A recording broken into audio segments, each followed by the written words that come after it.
mengenal Anies Baswedan. Di sebuah rumah sederhana di Yogyakarta, pada 7 Mei 1969, lahir seorang anak yang kelak akan menjadi tokoh penting di panggung politik dan pendidikan Indonesia, Anies Rashid Baswedan. Ia lahir dari keluarga pendidik dan pejuang, cucu dari pahlawan nasional Abdurrahman Baswedan.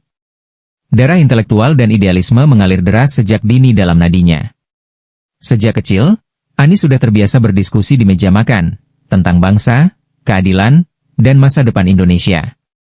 Ia tumbuh sebagai anak yang gemar membaca dan merenung. Di bangku SMA, ia sudah mulai menunjukkan bakat kepemimpinan, aktif dalam berbagai organisasi pelajar.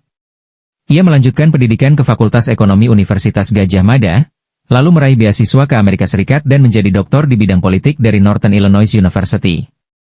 Namun, kisah Anies tak hanya soal gelar dan prestasi akademik. Ia kembali ke tanah air bukan untuk duduk nyaman di ruang kuliah, tapi untuk bergerak. Pada tahun 2009, ia mendirikan Gerakan Indonesia Mengajar, mengirimkan para pemuda terbaik ke pelosok negeri untuk mengajar. Mengubah Indonesia dimulai dari ruang kelas, ucapnya kala itu. Ucapan yang kemudian menjadi prinsip perjuangannya. Karirnya terus menanjak.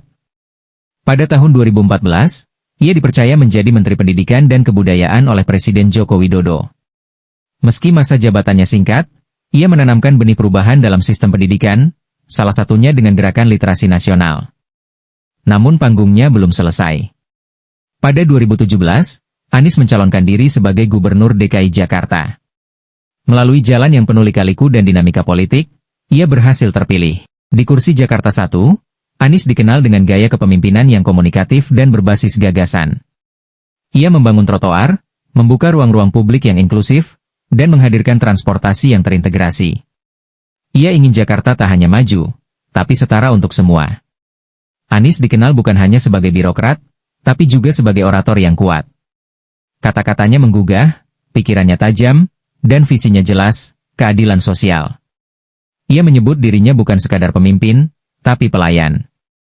Bagi Anies, politik adalah sarana untuk memperbaiki kehidupan orang banyak. Kini, nama Anies Baswedan terus bergema. Bagi sebagian, ia adalah simbol harapan akan perubahan yang berlandaskan ilmu dan nilai. Ia bukan tanpa kekurangan, namun langkahnya selalu dilandasi niat untuk menghadirkan keadilan dalam setiap sudut negeri. Dari ruang kelas ke ruang kekuasaan, dari ide ke aksi, kisah Anies Baswedan adalah pengingat bahwa mimpi besar bisa lahir dari niat baik dan kerja keras. Dan bahwa masa depan Indonesia selalu punya tempat untuk mereka yang memilih untuk berbuat, bukan hanya mengeluh.